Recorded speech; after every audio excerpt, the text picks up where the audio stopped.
tromocitoma. ¿Qué causa el feotromocitoma? Taquicardia, un flushing, una rubicundez facial causa el feotromocitoma. Enfermedades reumáticas, por ahí mencionaron ¿cómo fibrosis?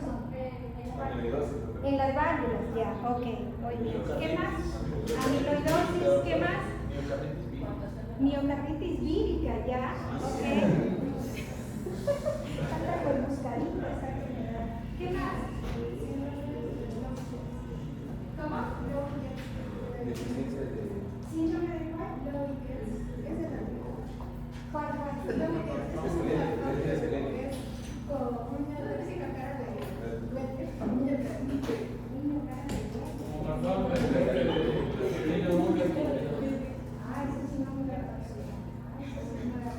¿Cómo se llama exactamente?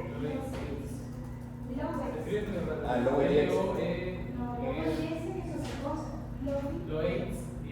Lo voy a buscar. Gracias, es una nueva para posterior. ¿Qué más? ¿Algo más? Puede ser ¿cómo? El uso de fármacos. ¿Pero qué enfermedades procoagulantes? ¿Quiénes saben? ¿Qué enfermedad? Su compañera dice enfermedades procoagulantes. ¿Qué enfermedades son procoagulantes? Ya el SAF, síndrome antifofolipídico. ¿Ah? Ya los anticonceptivos. ¿Qué más? Y ya que mencionó los anticonceptivos, ¿cuáles son los factores de riesgo para tromboembolia pulmonar?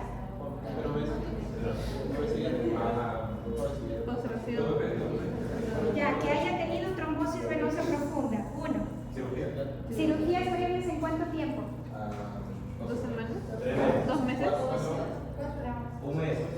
Un mes, 4 semanas. Cirugía previa dentro de este mes, ojo, dentro del mes, no quiere decir pasado un mes, sino tú puedes haber tenido la cirugía hace 3 días, hace 1 semana, hace 2 semanas, hace 3 semanas, hace 4 semanas. Si está dentro de ese lapso de tiempo, tú sigues pensando que podría ser una tromboembolia pulmonar, ese dolor torácico, esa disnea súbita, esa taquicardia súbita, ¿ya? Entonces, cirugías previas dentro del último mes, dentro de las últimas 4 semanas, factor de riesgo para tromboembolia.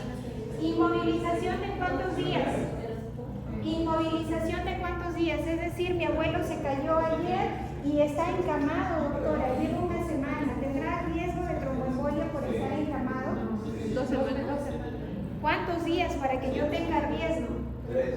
3 días, mayor a 3 días. ¿Qué más?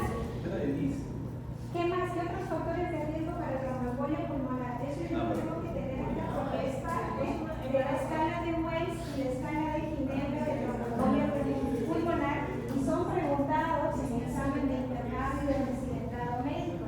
La escala de Wells y la escala de Ginebra, que prácticamente tienen lo mismo, tienen casi los mismos datos, excepto que la escala de Ginebra te mete la edad.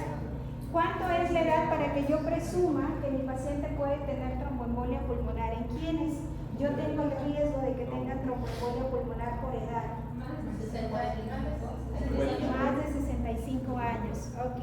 ¿Qué más? ¿Qué otra cosa más tiene que haber tenido mi paciente dentro de sus antecedentes para que tú digas, sí, este es tromboembolia pulmonar? Este dolor torácico que tiene ahorita, esta taquicardia que tiene ahorita, esta disnea súbita que tiene ahorita, es por una tromboembolia pulmonar. ¿Qué datos dentro de sus antecedentes debo de buscar? Embarazo, consumo de anticonceptivos orales, neoplasias, ¿qué más? Trombosis venosa profunda previa, cirugía previa dentro de las últimas 4 semanas, encamamiento más de 3 días, ¿qué más?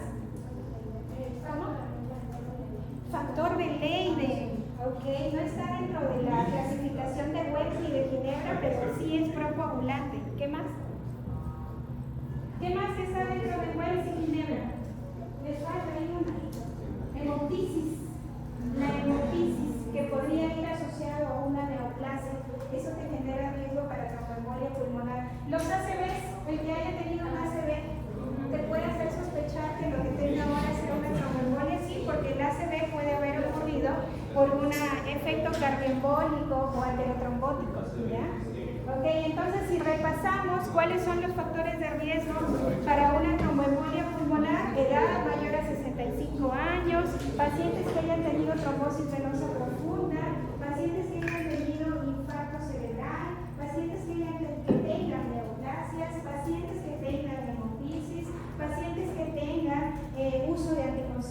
convulsivos, gestantes, pacientes que tengan encamamiento más de 3 días, pacientes con cirugías previas en las últimas 4 semanas. Todos esos son los grandes factores de riesgo para que yo tenga tromboembolia pulmonar. Y ya los síntomas de una tromboembolia, ¿cuáles son? Disnea súbita, y taquicardia súbita. Una de las principales, de los principales signos en el paciente con tromboembolia es la taquicardia. Taquicardia es que todo es súbito, exacto. Esas 3 súbitas. ¿Ya? Ok. Ojo, eso ha sido pregunta de examen. Pregunta del semestre pasado de tromboembolia pulmonar. ¿Qué más? Y lo otro que siempre preguntamos, si quieren utilizar su tabla de Framingham acerca de cuáles son los factores de riesgo cardiovascular, según Framingham, así como Framingham tiene los criterios mayores y menores para insuficiencia cardíaca, también tiene sus factores de riesgo cardiovascular, donde están inmersos todo lo que ustedes han mencionado. Factores de riesgo modificables y factores de riesgo no modificables. ¿Cuáles son los no modificables? La edad, ¿qué más? El sexo. ¿Quiénes son los que tienen más riesgo cardiovascular? Los hombres. ¿Y por raza? Los negritos, muy bien, tienen las de perder. ¿Qué más? ¿Qué otro factor de riesgo no modificable? El que acabábamos de decir, que haya tenido familiares, o mis padres, familiares de primer grado, que hayan muerto de manera súbita antes de los 55. ¿Qué más? Eso ya no lo puedo cambiar.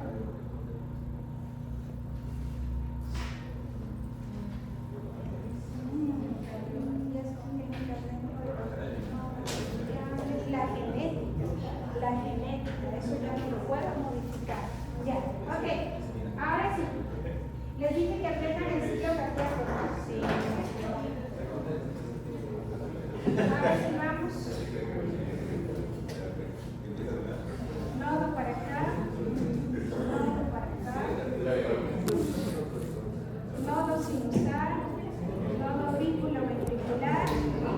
¿Cuántas redes se acuerdan? Las redes. Ok.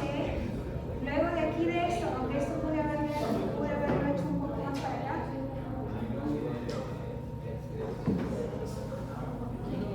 Ok, muy bien. Ahora, miren para acá. Tenemos los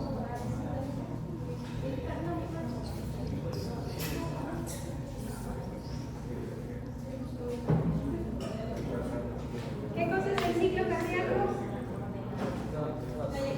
Facilito, ¿no? Todo el proceso desde el primer ruido hasta el segundo ruido. Entonces ahí voy a tener 2 episodios que son la sístole y la diástole, bien facilito. En la diástole, ¿qué procesos tenemos?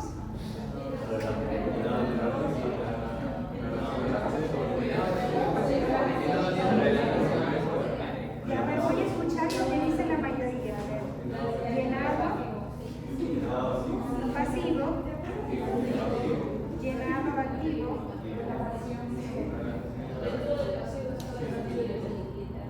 y aquí viene la relativación volumétrica. Ya voy a seguir lo que ustedes dicen. ¿Cómo? Me callo porque estoy en la calle, luego me quejaré. Sístole. Es primero.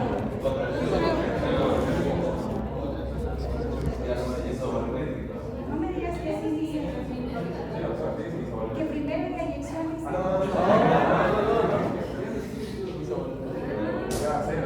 ¿Qué va a ser? Ya, ahora sí. Tenemos. Viene por aquí y viene por acá, ¿no? Viene de 2 lados. ¿Viene de qué? De las cavas. Cava superior, cava inferior. Ya, entonces, viene de las cavas. ¿Y qué va a pasar con esta valva? La valva aurículo-ventricular de este tricuspide. Se supone que primero vamos a ver eso, ¿no? El llenado pasivo. En el llenado pasivo, estas valvas están abiertas, ¿no? Abiertas, ¿no? Ya. Entonces pasa el flujo. ¿Cuánto pasa aquí? 80. Por gravedad. Muy bien.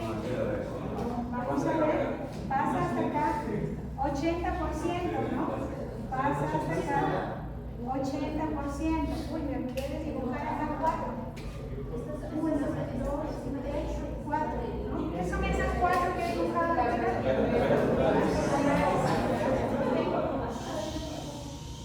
Chicas. Ya. Entonces llenamos con el 80% con valvas aurículo-ventriculares abiertas. ¿Y estas cómo están en ese proceso? Ok, estas están cerradas. Ya. Luego que esto ocurre, luego de que se da el llenado pasivo, luego ¿qué ocurre? Nos hace falta 20%, ¿no? Entonces necesitamos la contracción de la aurícula para que se introduzca el otro 20%, ¿no? Ya, ok. Se da que ya están llenos todos. Se llenó todo el ventrículo. Se llenó todo el ventrículo. ¿Con cuánto de volumen se llenó el ventrículo? 120 mililitros. Okay. Se llenó con ese volumen, se llenó 120 mililitros. ¿Y luego qué tiene que ocurrir? Ya. Luego tiene que venir la contracción isovolumétrica para que me cierre, doctora, la valva. Pero gracias a qué se cierra la valva. ¿Qué hace que esta valva se cierre? La presión es ¿dónde? Ok, entonces esto que tenía 80, luego llegan los 20, termina de llenar y ese volumen diastólico hace que se incremente la presión en estos ventrículos. Se incrementa la presión en estos ventrículos y al incrementarse la presión en estos ventrículos que están llenos de este volumen diastólico, terminan haciendo que esta valva se cierre. Y cuando esta valva se cierra, ocasiona el primer ruido cardíaco, que es el cierre de las valvas auriculoventriculares. Ya. Luego de que se cierra, ¿qué es lo que va a pasar? Se tienen que abrir las sigmoideas y tiene que empezar a salir este flujo de sangre tanto por la aorta como por la pulmonar. Ok, tanto por la pulmonar como por la aorta. Ya. Ok, entonces al salir luego ¿qué pasa? La sangre ya está aquí arriba. Se cierra. ¿Qué es lo que se cierra? ¿Y estas cómo se quedan?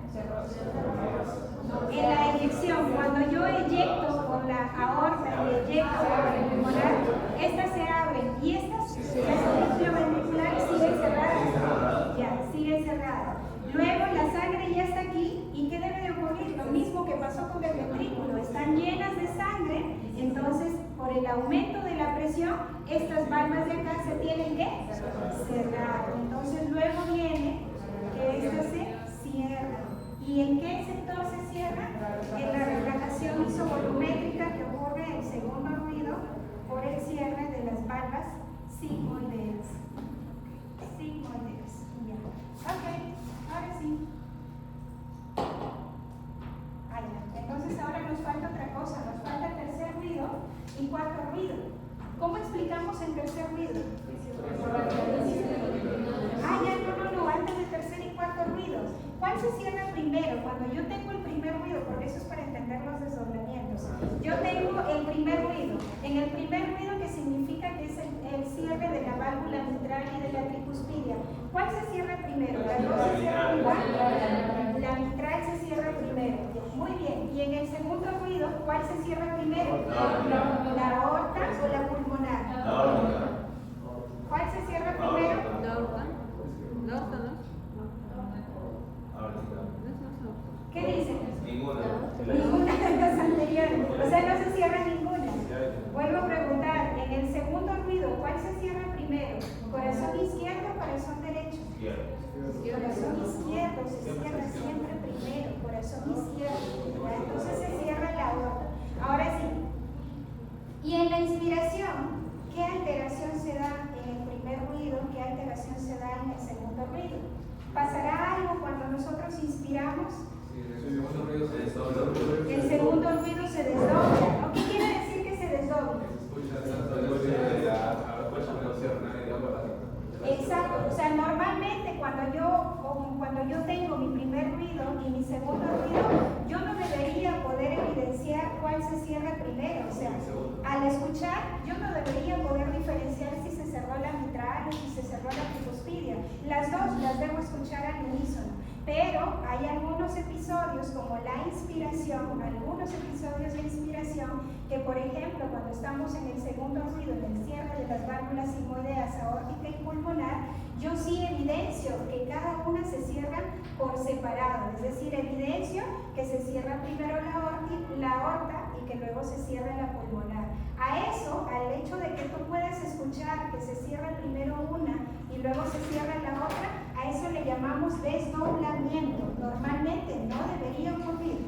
Normalmente es que tú a tu oído, a través del estetoscopio, no deberías poder entender esa separación. Pero cuando sí hay episodios fisiológicos que pueden hacer que tú notes el cierre de la válvula aorta y que sientas y escuches el cierre de la válvula pulmonar. A eso le llamamos desdoblamiento fisiológico. Pero, ¿qué pasa cuando es desdoblamiento patológico? Exacto, pero aquí se ocasiona, entonces ahí hablamos del desdoblamiento.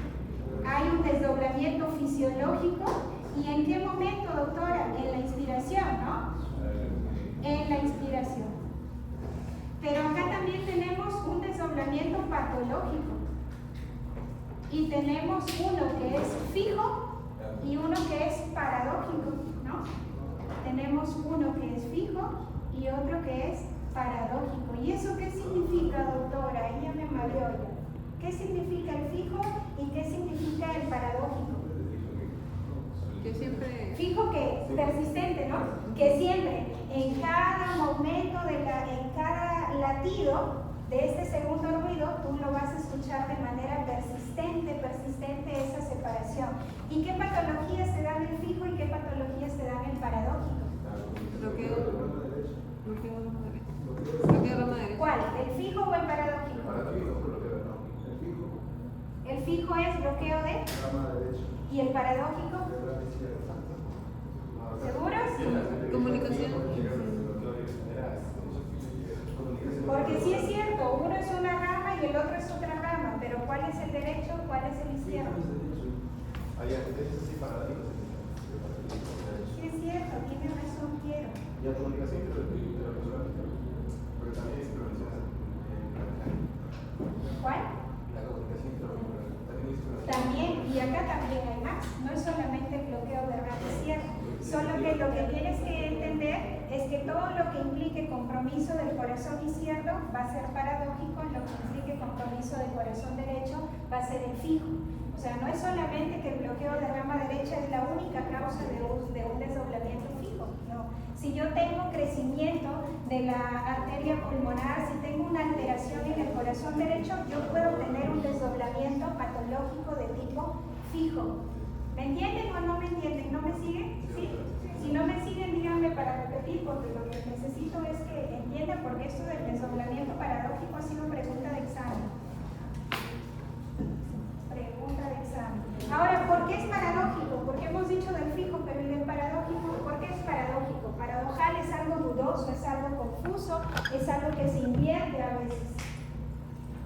¿Qué cosa es entonces el paradójico? Si hemos dicho que el desdoblamiento fisiológico es que yo escucho por separado, primero el cierre de la aorta y luego el cierre de la pulmonar. Esa es la primera. Primero la aorta y luego el pulmonar. Entonces acá en el paradójico... Primero pulmonar y luego la aorta. Exacto, se entrecruzan. Va hacia adelante el pulmonar y se entremezcla el aórtico. Y se entremezcla el aórtico y a eso le llamamos el desdoblamiento paradójico, ¿ya? Porque como que se invierten las posiciones, ¿no? Ok. ¿Sí? ¿Se entiende o no? ¿Más o menos? ¿Matías? A ver, más o menos, lo veo con cara atrás medio de... No creo que se está diciendo. Ya, ahora, ¿y el primer ruido tiene desdoblamientos? ¿Cómo es el desdoblamiento ahí? Ya hemos dicho, desdoblamiento es que simplemente tú escuches por separado. Que escuches por separado, que se cierre primero la mitral y que luego se cierre la válvula tricuspidia. Pero ¿existirá un desdoblamiento, digamos, patológico del primer ruido? ¿Estará asociado a alguna patología especial el desdoblamiento patológico del primer ruido? Porque todos nos hablan siempre del segundo ruido, que es el más conocido. Malformación de También es patológico.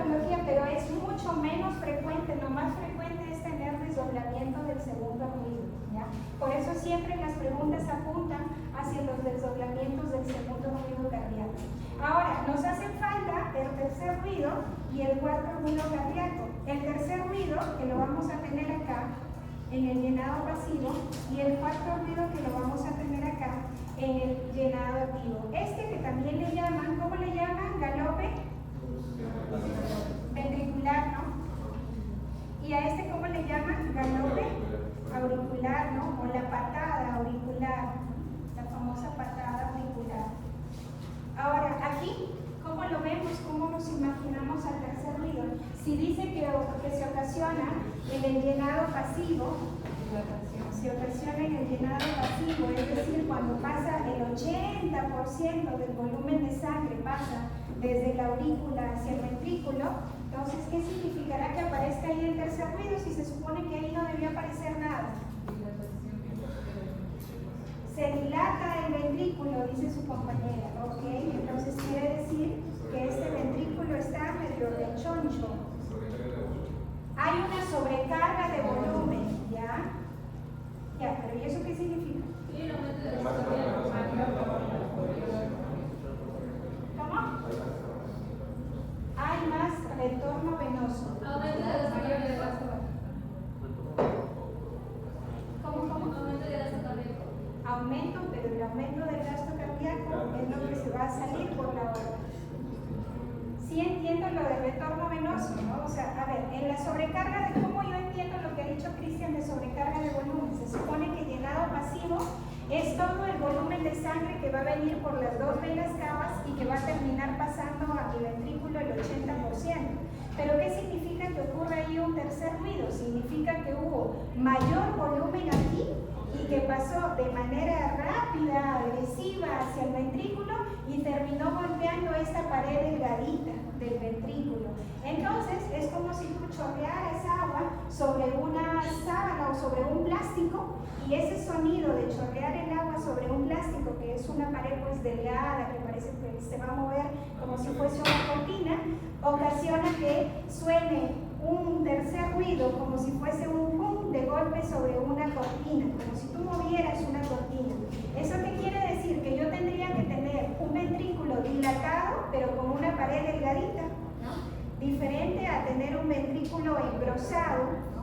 Como en las miocardiopatías hipertróficas, es diferente, porque ahí ya aparece el cuarto ruido en las miocardiopatías hipertróficas. Entonces, ¿por qué le llaman sobrecarga de volumen? Porque tiene que haber venido un mayor flujo de las dos venas cavas, ya sea por la vena cava superior o por la vena cava inferior. Entonces yo me tengo que imaginar qué patologías generarán esa sobrecarga de volumen dentro de la aurícula derecha.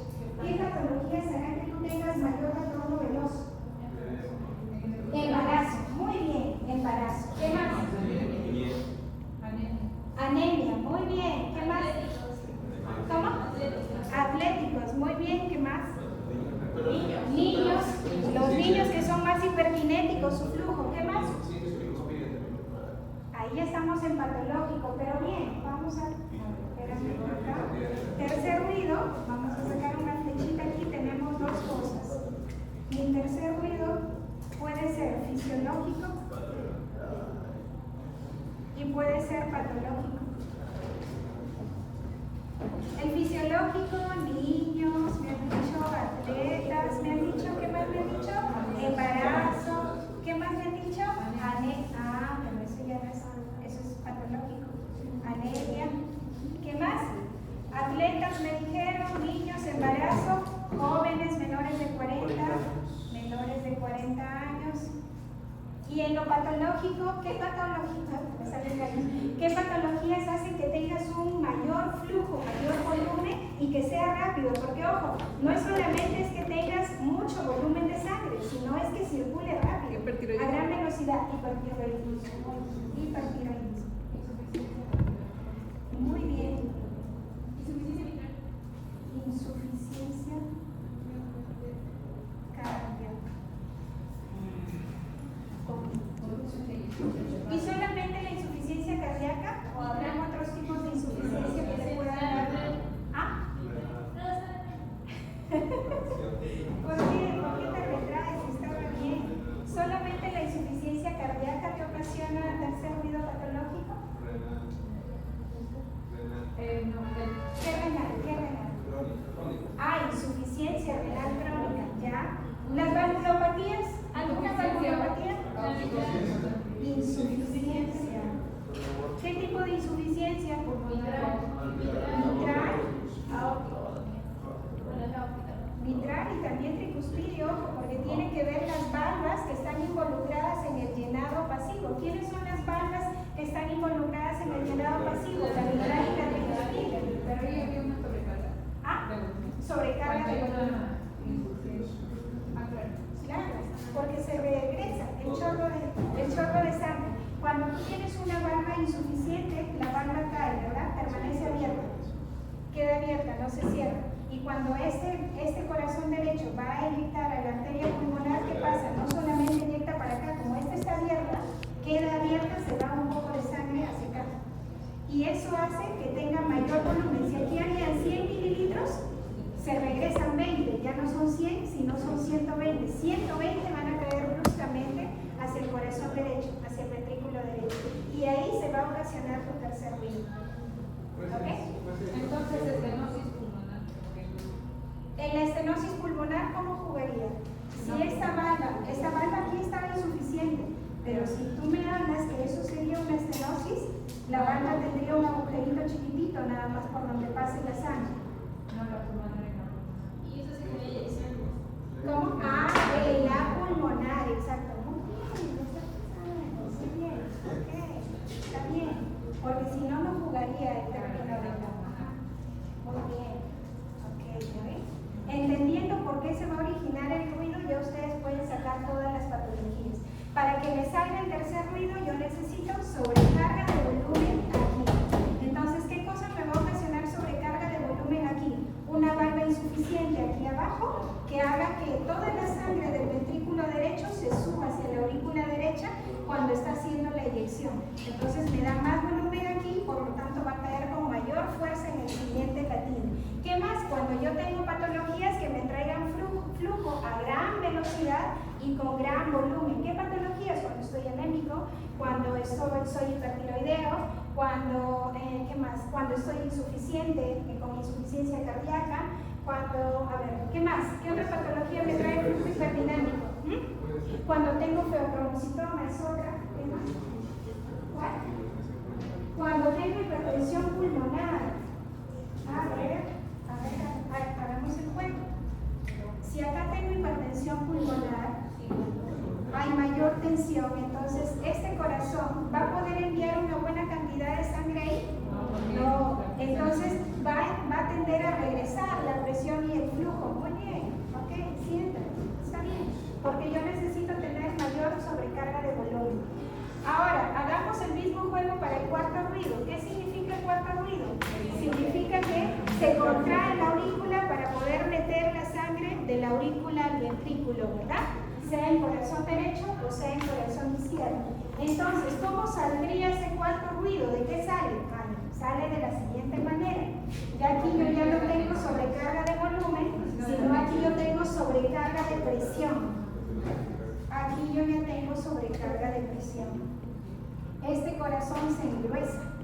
Todo el corazón se engruesa y me deja un espacio, una cavidad ventricular muy pequeña. Todo el corazón se engruesa y me deja una cavidad bastante pequeña para el flujo de sangre. Entonces, ¿qué patología se engruesa en mi corazón? Por ella casi. ¿Cuál? La insuficiencia cardíaca en las fases avanzadas, finales, miocardiopatía hipertrófica, ahora tenemos espacio. Cuarto ruido entonces será igual a sobrecarga de presión. Sobrecarga de presión. ¿Qué patologías están asociadas? Las estenosis. ¿Estenosis de qué tipo? Ok, mitral, aórtica, la estenosis mitral la más conocida. ¿Qué más? Miocardiopatías.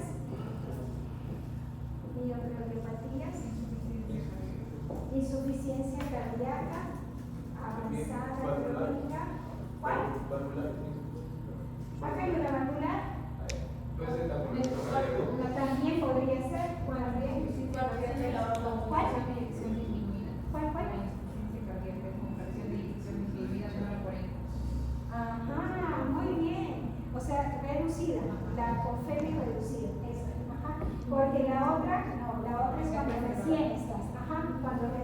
estás empezando con edad.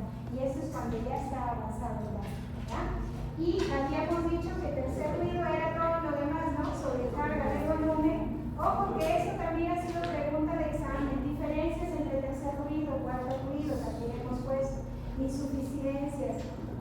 ¿Qué insuficiencia? Insuficiencia cardíaca perioinicial o la insuficiencia mitral. ¿Qué más? ¿Qué más hemos puesto por allá? Hipertensión arterial. Hipertensión arterial, ahí también hay que ver porque hay hipertensión arterial que puede tener un corazón dilatado con una pared delgada, puede tener pero lo más frecuente, exacto, es tener una engrosada, una pared gruesa. O sea, hay que ver en qué tipo de fase está el paciente, ¿ya? Ok.